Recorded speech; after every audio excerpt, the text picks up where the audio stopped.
Go ahead and get started tonight. Got 3 chapters tonight. Chapter 25, 26, and 27.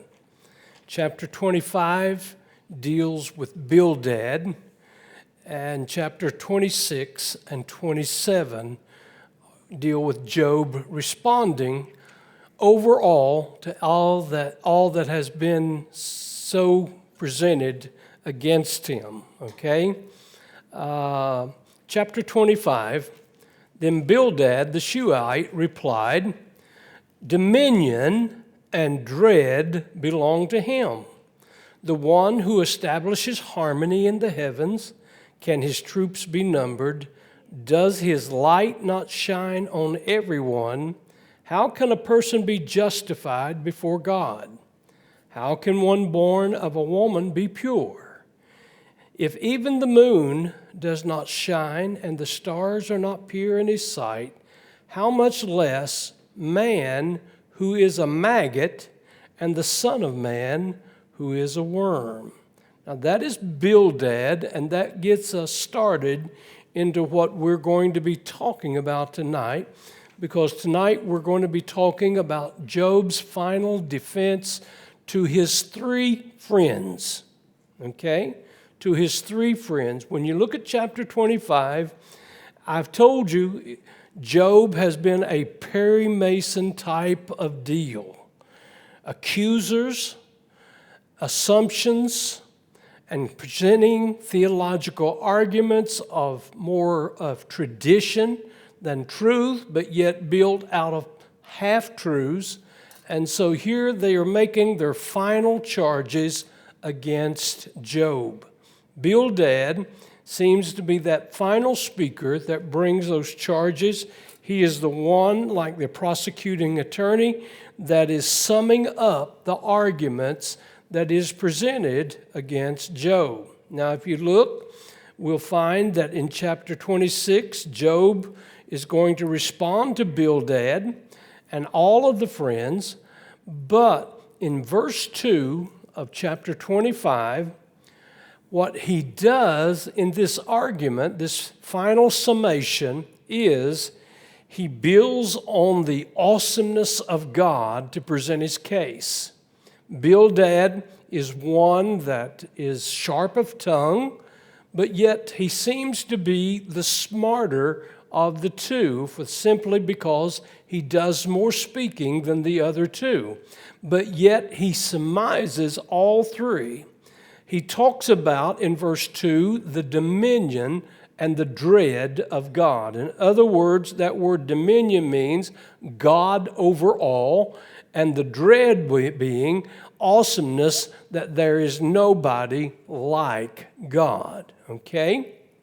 And then he goes down in verses 5 and 6. He talks about, in verses 5 and 6, the fact that man, in comparison to the awesomeness, the greatness of God, he is like a maggot and a worm, okay?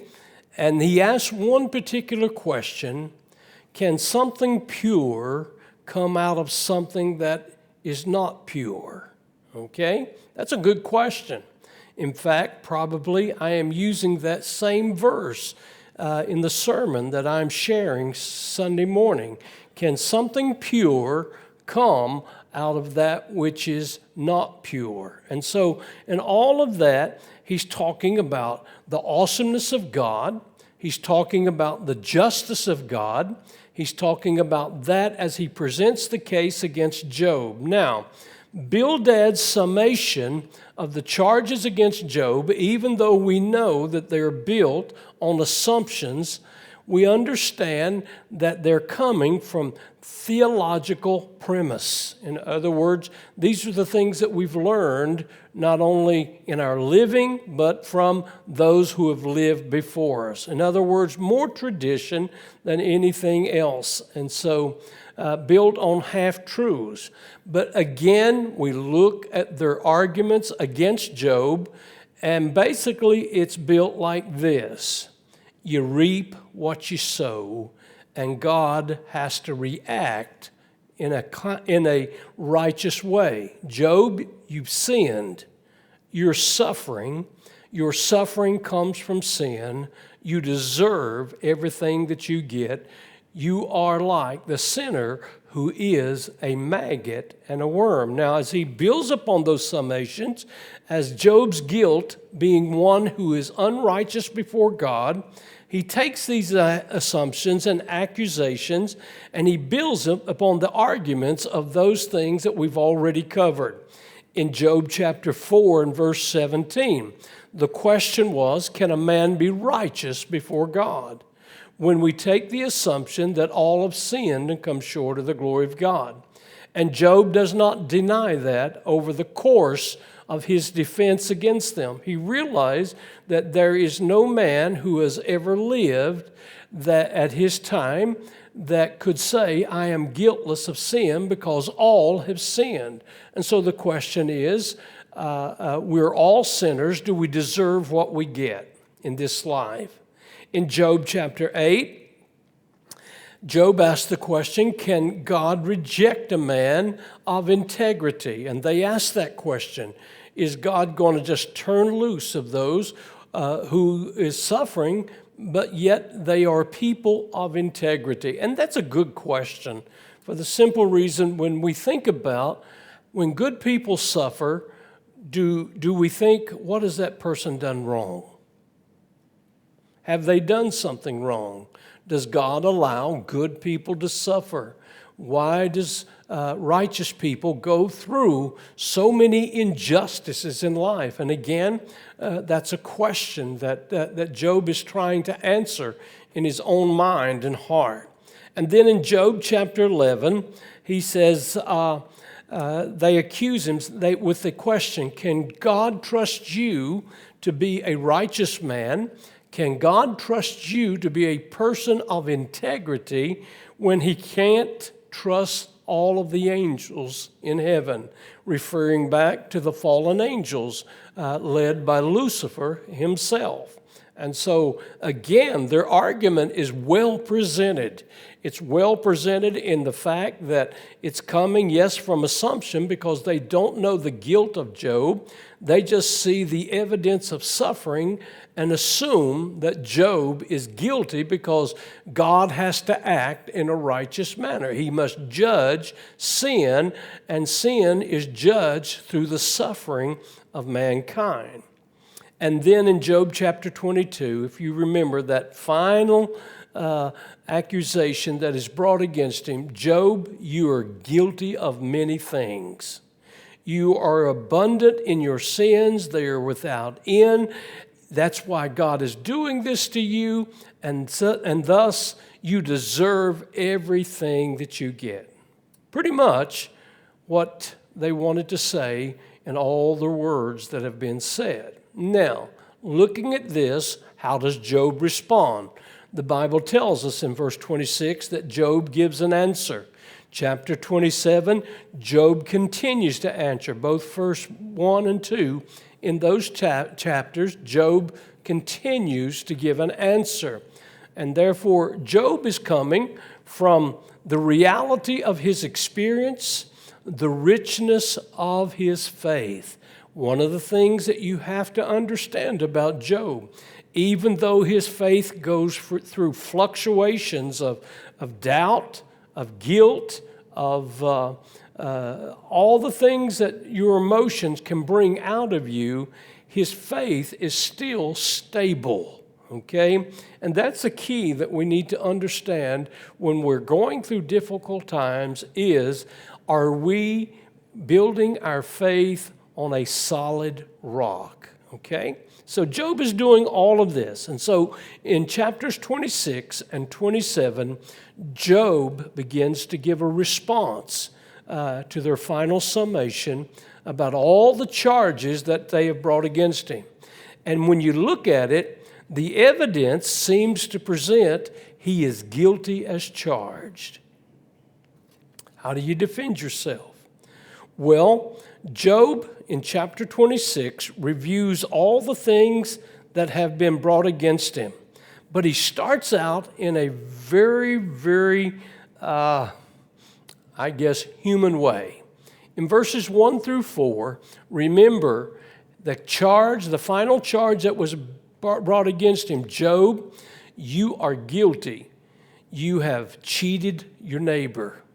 You have taken away from the widows and the orphans. You have enlarged yourself at the expense of somebody else.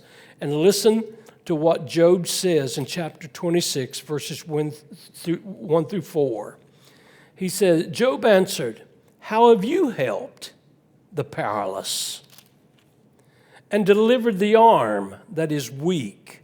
How have you been counseled the unwise and thoroughly explained the path to success? Who do you speak these words to? Whose breath came out of your mouth? In other words, what Job says, he's putting the shoe on the other foot. He's saying to them, you have accused me of doing this. What about you? You are a person of riches. You are a person of stature. Did you get there by the same way? And then he asks the question, who put these words in your mouth? Who put these words in your mouth? Are you speaking from experience? Are you speaking from evidence? Are you speaking for God? Who put these words in your mouth that you would bring these charges against me? In other words, Job is saying, who do you think you are that you can bring these charges against me? Because you are no different than me. One of the things that we have heard over the years, when you point a finger at somebody else, what? Got four pointing back at you. Again, don't build yourself up so high by putting somebody else down so low. But human nature is like that.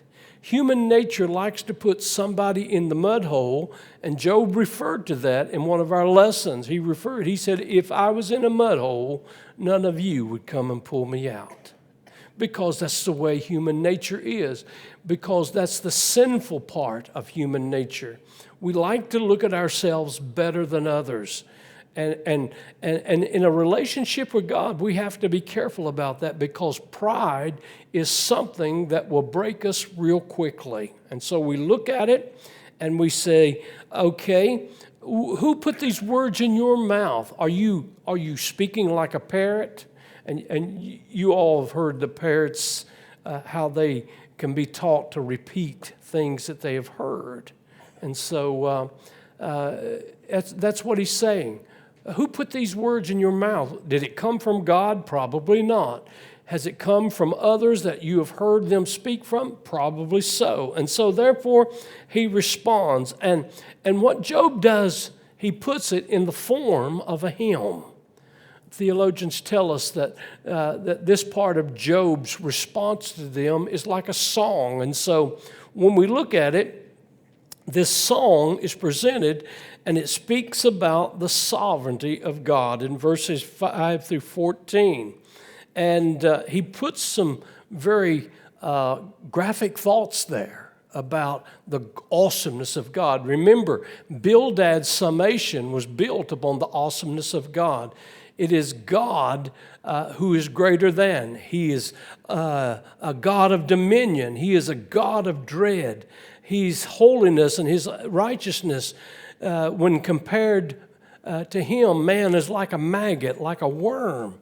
And so he says God's greatness. He talks about the troops of God not being numbered. In other words, how God expands the understanding that we have of all the universe because God is greater than. Okay? So in chapter 26, verses 5 through 14, in a song-like response, Job says, first of all, in verses 5 and 6, he said, I understand who God is.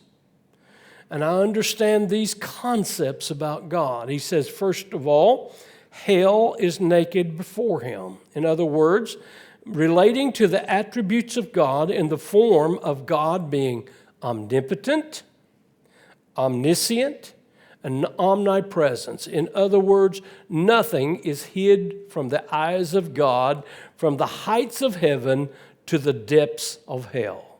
So therefore, we understand that. We sing about that, how great our God is. Okay? There's nothing escapes the eye of God.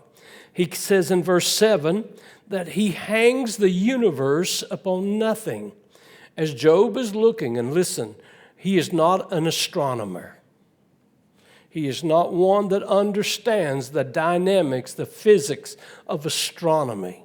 He doesn't understand this, but yet he understands the sun is very consistent. It always is where it's supposed to be.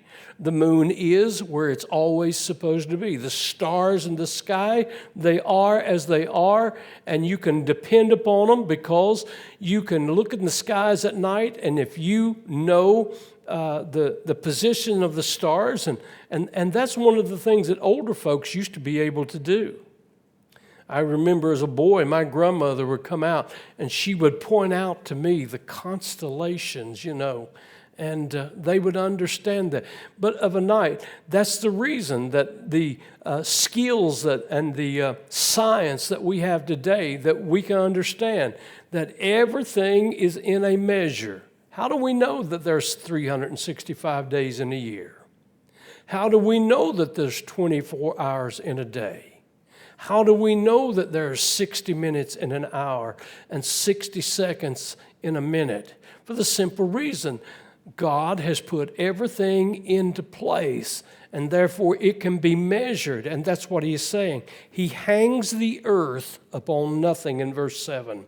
In verse 8, he says, he binds the water in thick clouds. Again, the other day, I think it was, what is today? Monday. I was looking, and it snowed in the mountains, right? But one of those deep, dark, black clouds came over. I was out in the yard. The sky was just as clear blue as you could, but that cloud was so dark and black, it was ominous in its presence. But yet we know that in those clouds come what? Rain or snow that God contains, and God continues the earth through the consumption of clouds as they bring the rain, and it falls where it is needed. That's why Jesus would say to us in the New Testament that God's mercy falls upon the just and the unjust, because God has put everything into place, into balance. It is as it is because God has hung it all on nothing. What keeps it there? They didn't understand it. But again, in verse 9, he said he hides his throne in the darkness of clouds. Now again, we come and we ask ourselves the question, where does God live? Have you ever had a little child to ask you that? Where's heaven? That's what he's talking about. We do not know the place or the presence of God in the universe. It is hid behind our cloud of understanding because we cannot give it.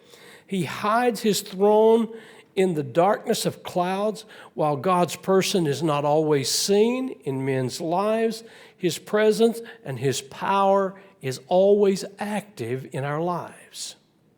Is there any place or any time that God has not been active in our lives? But have we ever seen him with the physical eye?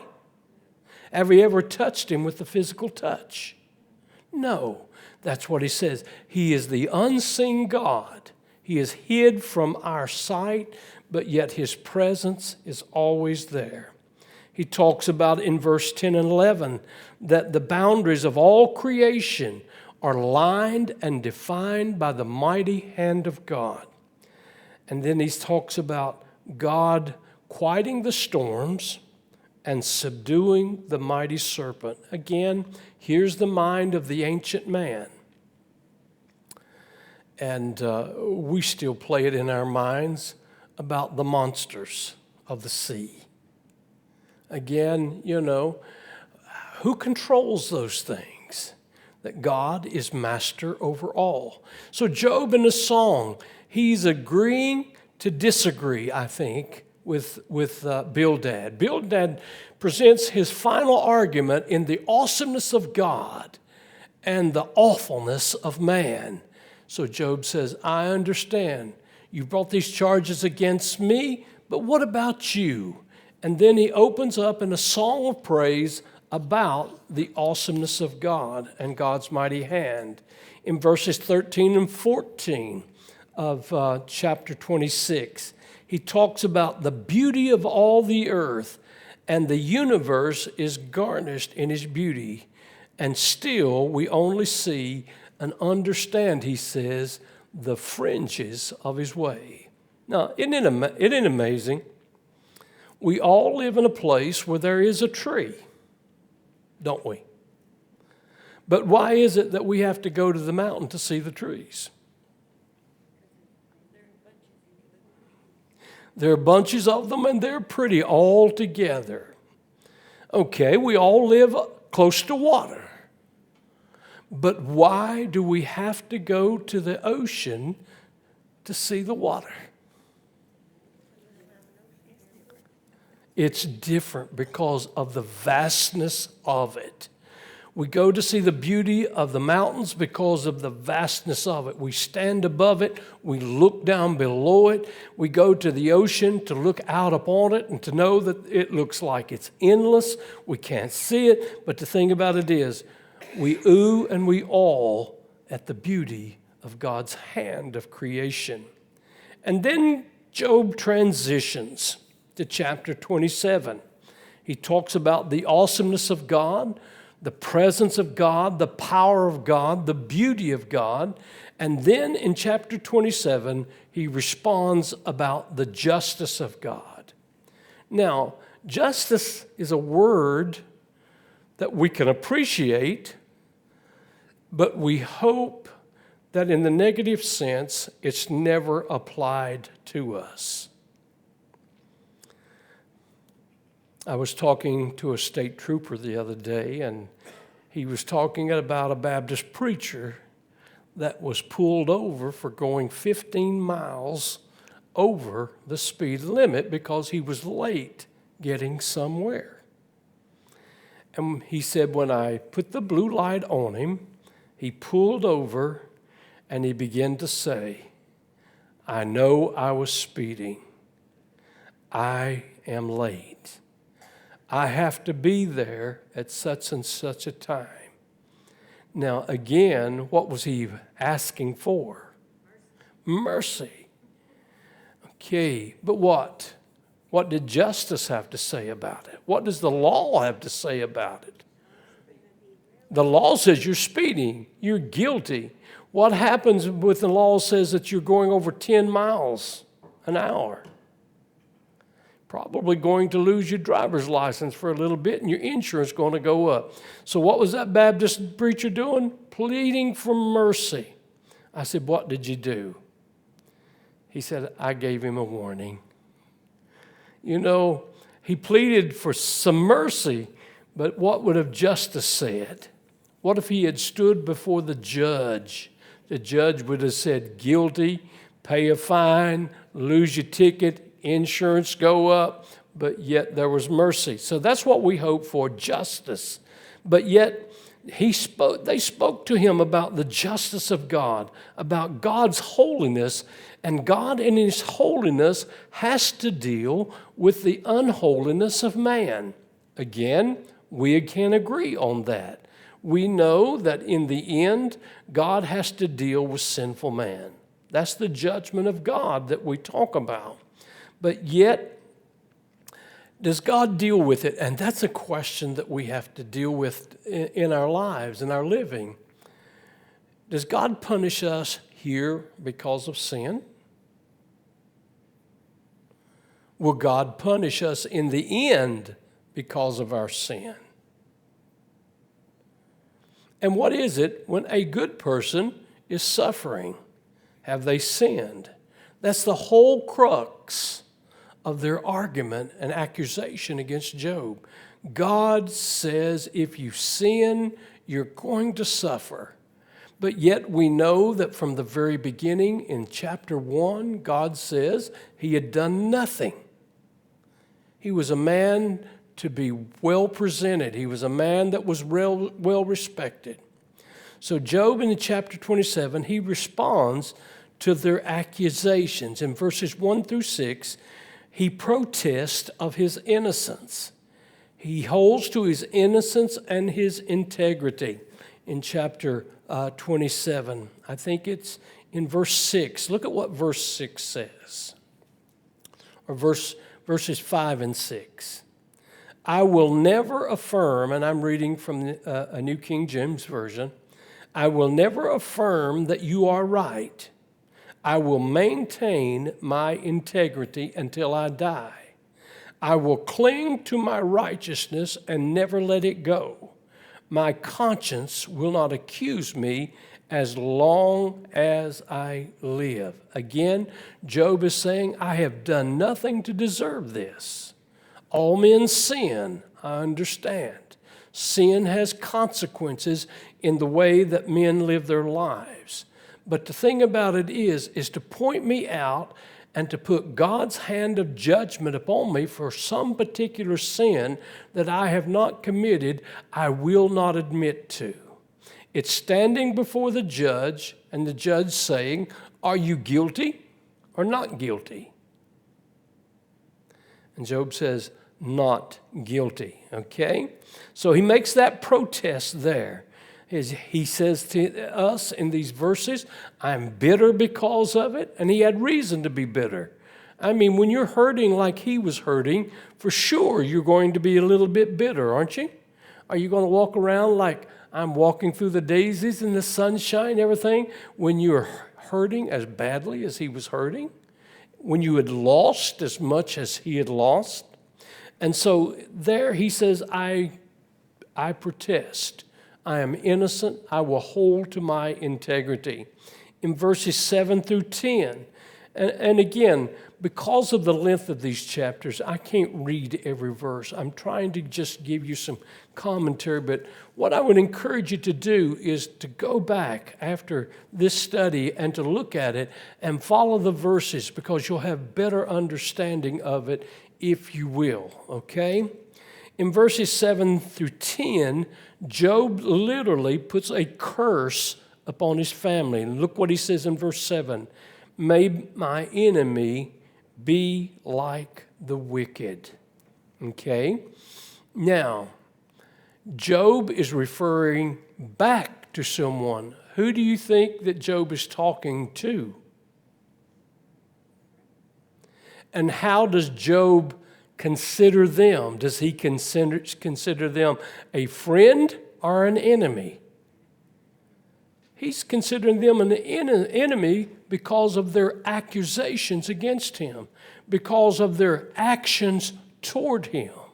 And so therefore, he says, may the enemy be like the wicked and my opponent like the unjust.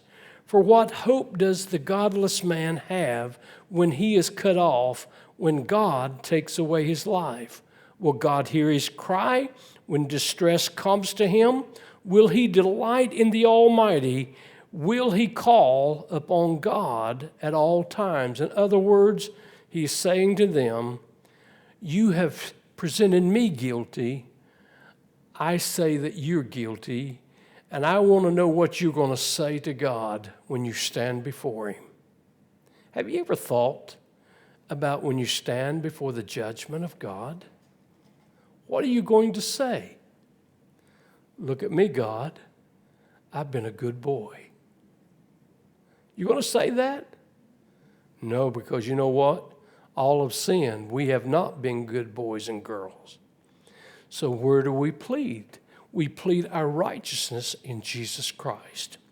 And in verses 11 through 23, Job teaches about God's justice. Listen to what he says in verse 11. I will teach you about God's power. I will not conceal from you what the Almighty has planned. All of you have seen this for yourselves. Why do you keep up this empty talk? Again, Job says what you're saying has no power with God. You are making these charges against me. I will teach you about God's power and plan of justice, he says in verse 11. What does that mean? We all live under the mercy of God. We all mess up. There is no way that we can deny it, but yet does what we do right now deserve God's final and ultimate judgment? That's a good question. As a young man, before I knew Christ as my Savior, one of the things that I felt and thought that God, yes, he loved me, but he stood over me like a prison guard, watching me all the time with that old gun loaded, like those prison guards have on TV when they're standing there, and that if I mess up, what's he going to do?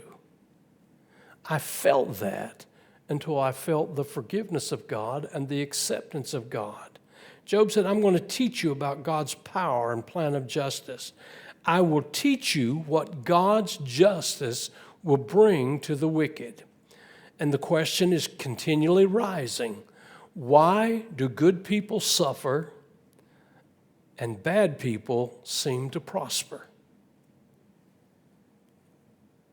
Job says, while we may not know all the answers here, we know that in the end, God is going to have the final say. And I like what he says in these verses. He says, when that judgment comes, any peace that they have known here will be replaced by the terrors, like a catastrophe of nature. When we think about how powerful and how sudden and how deadly nature can be, a tornado, a flood, a hurricane, a fire, were the people expecting those things? No. He said, that's your peace is going to be turned to your terror. He said, everything is going to be taken away.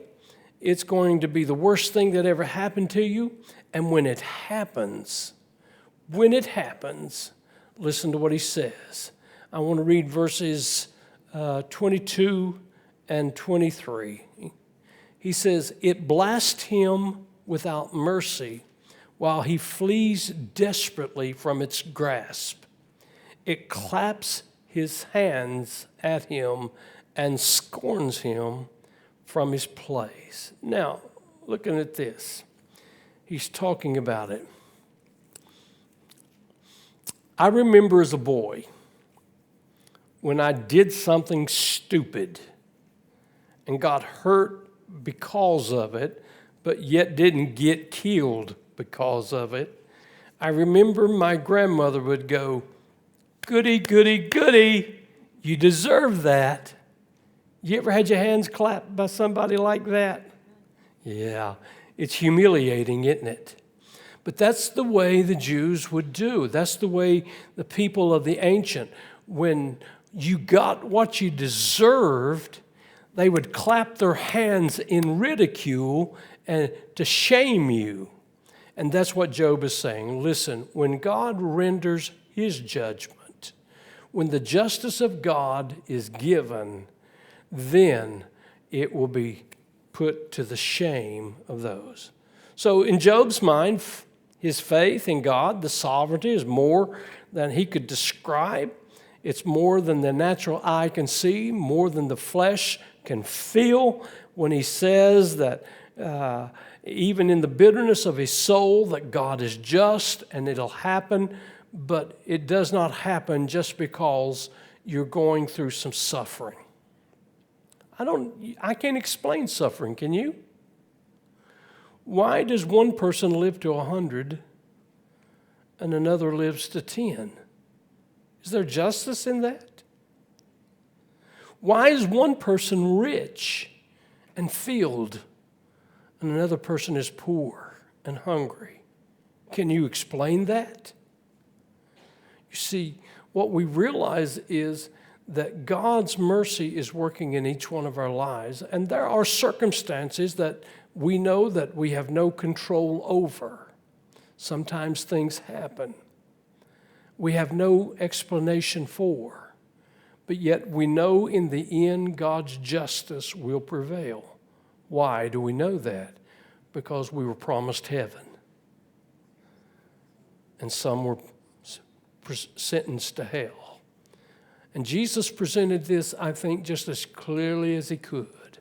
There was a man called Lazarus who had sores from the top of his head to the bottom of his feet. And there was a man that was rich and fared sumptuously every day. But one died, and then the other died, and they went in different directions. One went to heaven, and one went to hell. Which one went to hell? The rich man that fared sumptuously and gave no thought to justice. The man that went to heaven. Watching Rawhide this past weekend, Wishbone told a story to Rowdy. And he said, Rowdy, money is bad. We need it, but it's bad. It causes people just a whole lot of heartache. But he'd come through gambling through a lot of money. And he told this parable. He said, there was this rich man and this poor man. And one had everything and one had nothing. But they both died. And he said, but both of them went to heaven. That was the difference. Both of them went to heaven. But when the rich man got there, God and the angels gave him a big party. And he said, the rich man had to wait outside the gates of St. Peter. So when the party was over, the poor man was brought in, and he said, where's my party? And St. Peter told him, said, well, we didn't make one for you. And he said, well, why not? He said, because we don't get too many rich men in heaven. So anyway, God's a God of justice, okay? Any questions or comments?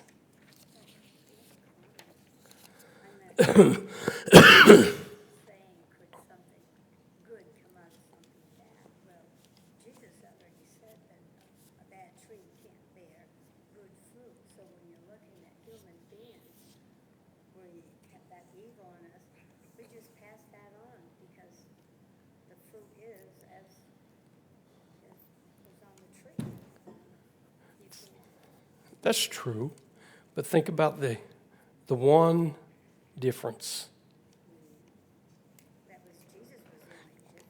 The pure come out of the impure. You see, that's a theological question.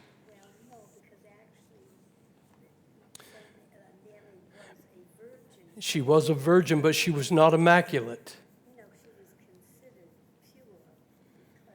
That. But she was not sinless. She was not sinless.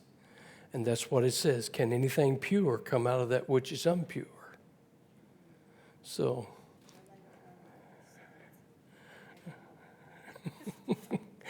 anybody else? Mary was born a human. And so therefore Mary was born under the curse of sin. Just like you, just like me. She had a human father and a human mother. And so therefore, she was born under the curse of sin just like us. But the thing about it is, her heart was pure. Her faith was pure. Her love for God was pure. And that's why she was chosen a holy vessel to be the carrier of the birth of God. But she was not sinless in any sense of the word. And that's where this passage of Scripture comes in, the pure coming out of the unpure. Because Jesus was born not of man, but of woman. Okay? Right, but when you come to people, you can't compare us with Jesus. We cannot compare ourselves to Jesus because he is the only perfect one. When he was speaking about the vine, bearing bad fruit can't come out, good fruit can't have bad fruit, vice versa.